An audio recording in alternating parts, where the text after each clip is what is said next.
కూర్చోండి. ఏం చదువుతున్నారా? ఏ క్లాసు? ఏం చదువుతున్నారు? ఏం నేర్పిస్తారు మాస్టర్ గారు?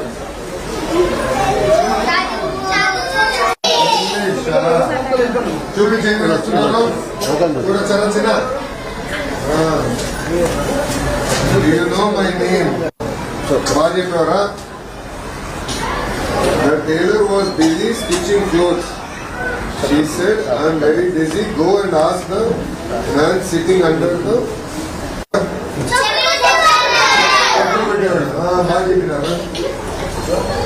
మళ్ళీ టైలర్ అంటే ఎవరు? టైలర్ ఎవరు తెలుసు? ఏం చేస్తారు టైలర్ అంతలో? యూనిఫామ్ అనేది కొడతారు. కరెక్టా? Good good good. సో ఇప్పుడు ఇంగ్లీష్ సందీప్ అయితే ఓకే. సందీప్ ఎక్కువ అలవాటు చేస్తారండి. చేతులు పైకి ఎత్తండి. ఓకే సందీప్. ఇంకెవరున్నారు నెక్స్ట్ అలవాటు చేసే? సెకండ్ ఎక్కువ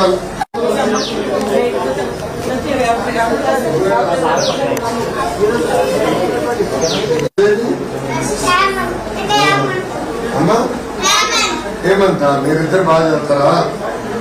బాగా చదువుతారా? అక్కడైతే ఇద్దరు విద్యార్థులు మాత్రం ఆ స్లాబ్ ఏదో సన్స్లైడ్ చెరుపల్లి విద్యార్థులు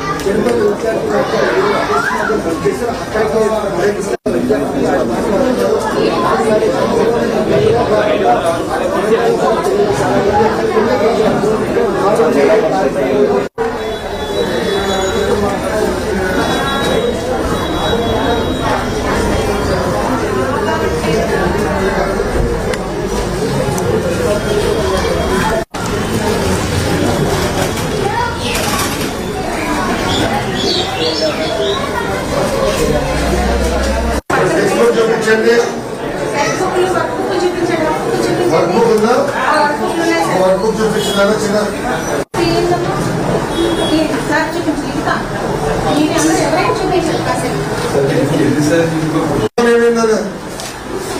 మర్చిపోయా? కుట్టించుకోవట్లేదా? కుట్టించట్లేదా? ఏం చేద్దాం ఈ చెల్లని?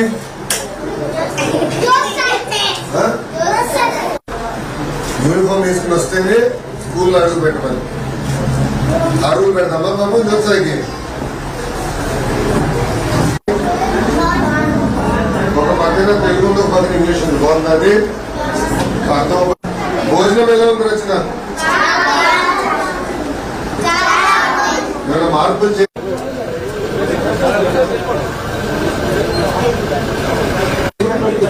పర్యటన అనేటువంటి విషయాల్లో ఫస్ట్ చేస్తే ఇటువంటి దానిలో ఆయన ఒక్క నిమిషం. ఇంకో వర్క్ చూడాలా? ఫస్ట్ పర్ఫార్మెన్స్ స్టూడెంట్ బాగా చదువుతున్నారు. అడుగుతున్నారా?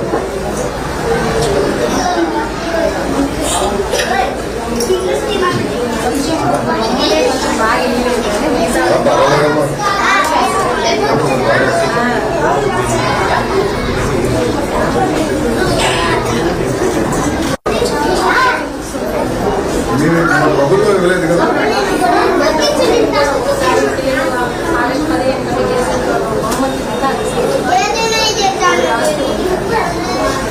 అంటే మన హ్యాండ్ రైటింగ్ వస్తుంది. స్టిచ్చెస్ రాస్తే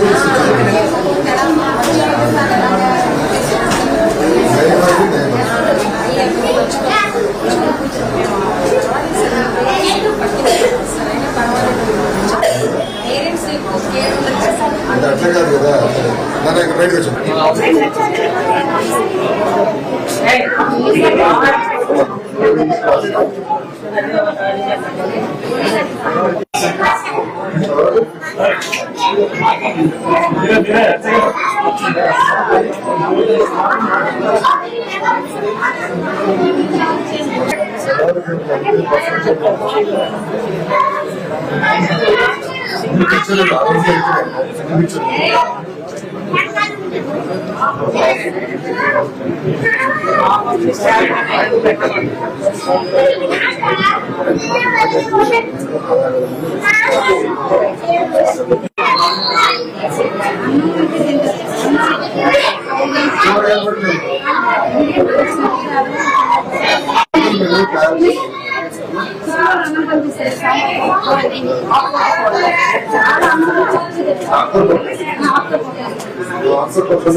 సాంబార్ సాంబార్ అన్న ఎంతమందికి ఇష్టం? అందరికి ఇష్టం. చిక్కీ ఎవరికి ఇష్టం? ఆకుకూర ఎవరికి ఇష్టం? అన్ని చేయలేదు. కాకరకాయ జ్యూస్ ఎవరికి ఇష్టం? కాకరకాయ జ్యూస్ నేను పంపిస్తాను నేను స్కూల్. కాకరకాయ జ్యూస్ అంటారా?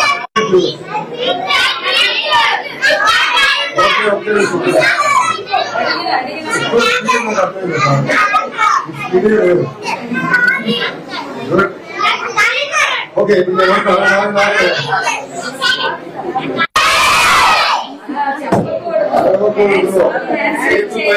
నేను పిలుస్తాను.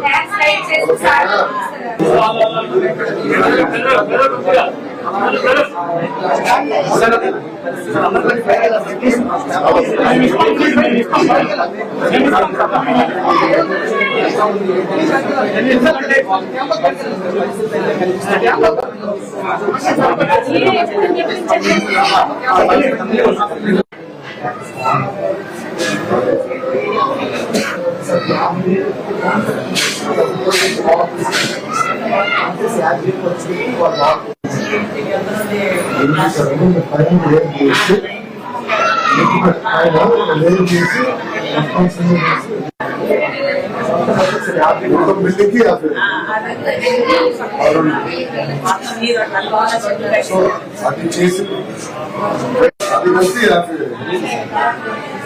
కలర్స్ అన్ని వేస్తే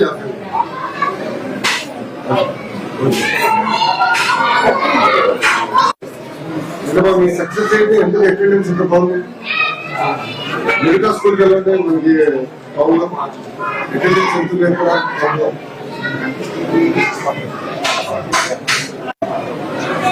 బాగా మోటివేట్ చేశారు. హ్యాండ్ రైటింగ్ కానీ లాంగ్వేజ్ కూడా చాలా బాగుంది.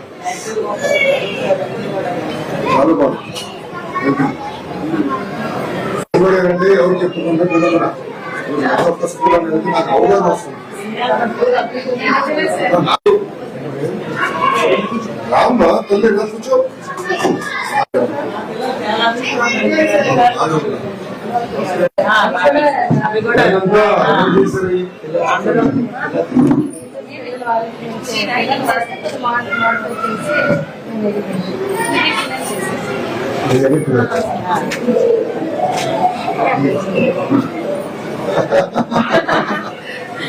మాట్లాడాలి రికార్డ్ చేస్తాం. అర్థం చేసుకో.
విద్యాశాఖ మంత్రిగా చేసినప్పుడు ప్రభుత్వ పాఠశాలను మీరు బలోపేతం చేయాలా, ఒక పద్ధతి ప్రకారం మీరు వ్యవస్థని ముందలు తీసుకెళ్లాలా. ప్రభుత్వ పాఠశాలలో గత 5 సంవత్సరాలు దాదాపు 9 లక్షల మంది చనిపోయారు. కాకుండా మళ్ళీ ప్రభుత్వ పాఠశాలలకి ప్రజలు వాళ్ళ పిల్లలు పడే విధంగా తీర్చిదిద్దాలని గౌరవ ముఖ్యమంత్రి గారు నాకు చెప్తారు. దాంట్లో భాగంగా మీరందరూ చూస్తే ఒక పక్కన అధికారులతో సమీక్ష చేస్తూ ఇంకో పక్కన డేటా తీసుకుని ఏ స్కూలు ఎలా ఉంది, ఇన్ఫ్రాస్ట్రక్చర్ ఎలా ఉంది, పిల్లల మార్కులు ఎలా ఉన్నాయి, అటెండెన్స్ ఎలా ఉంది, కంప్యూటర్ ల్యాబ్ ఉందా లేదా, ఇన్ఫ్రాస్ట్రక్చర్ లోటుపాట్లు ఏంటి, ఇవన్నీ కూడా నేను తెలుసుకుంటాం జరిగింది. దాని తర్వాత ఎప్పుడన్నా నేను జిల్లాలకు వచ్చినప్పుడు, నేను పక్క జిల్లాలకు వచ్చినప్పుడు ఒక రోజు ఎవరికి చెప్పకుండా, మీకేం తెలుసు నాకు తెలియదు కానీ ఎవరికి చెప్పకుండా నేను అనుకున్న పాఠశాలలకు వెళ్తాం జరిగింది. ఈ రోజు కూడా నియోజకవర్గంలోకి వచ్చిన తర్వాతనే గౌరవ ఎమ్మెల్యే గారికి ఫోన్ చేసి మీ నియోజకవర్గానికి వచ్చాను, అలానా పాఠశాలలోకి ఎలా వెళ్తున్నానని చెప్పడం జరిగింది. మీడియా మిత్రులు మీకు కూడా తెలుసు, మీకు కూడా లాస్ట్ మినిట్ ఇన్ఫర్మేషన్ వస్తుంది.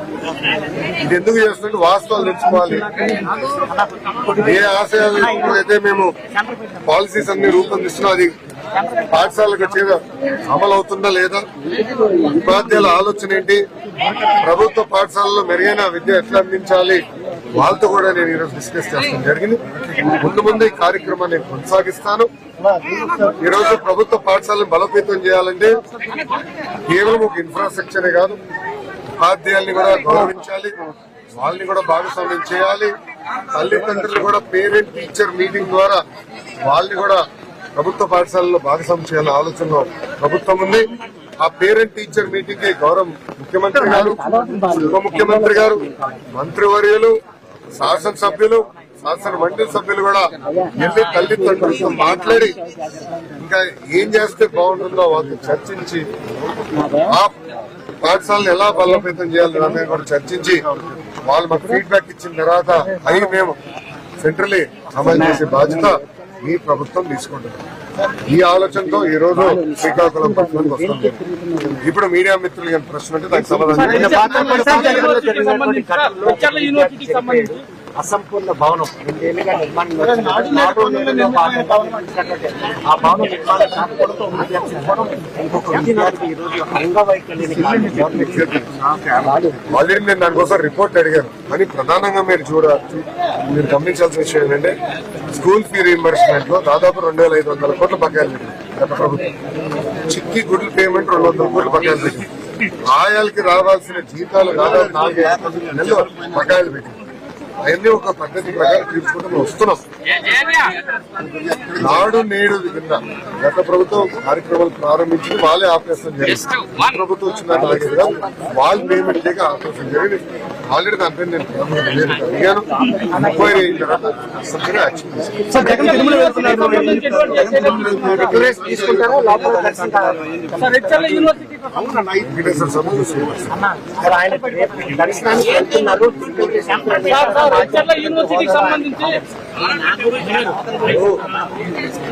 అన్ని మతాలను మనం గౌరవించాలి.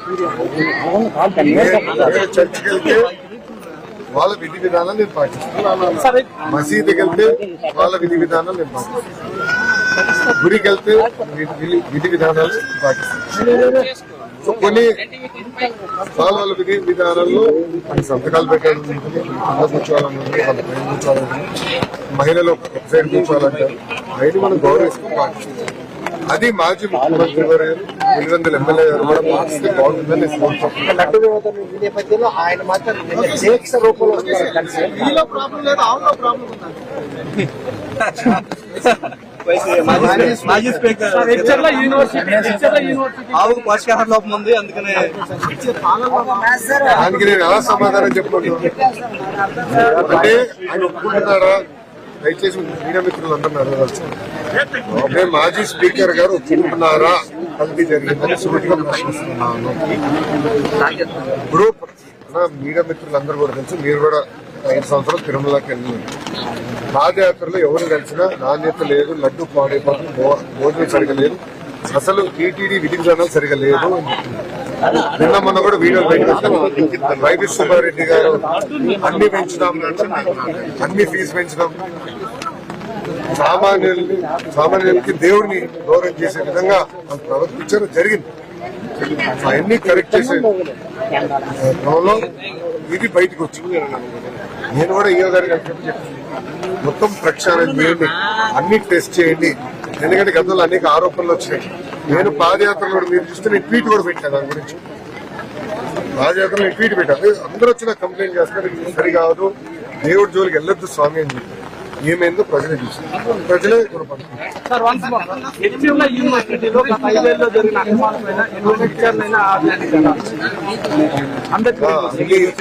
అన్ని యూనివర్సిటీల్లో వైకాపా పార్టీకి చెందిన రాజకీయ నాయకుల్ని వైస్ ఛాన్సలర్ గా నియమిస్తాం చాలా చాలా బాగా. ఆంధ్ర యూనివర్సిటీ మన రాష్ట్రంలో one of the oldest university. అలాంటి యూనివర్సిటీలోనే ఎలాంటి అరాచకాలు జరిగినాయి మీ అందరూ తెలుసు. ఎందుకంటే దాదాపు అందరూ వైస్ ఛాన్సలర్స్ అందరూ కూడా రాజీనామా చేసి ఆడిట్ ఉండే యూనివర్సిటీలో ఎంక్వైరీ చేశారు. రిపోర్ట్లు నాకు ఇప్పుడు ఉన్నాయి, తొందరలోనే అన్ని మేము రివ్యూ చేస్తాం.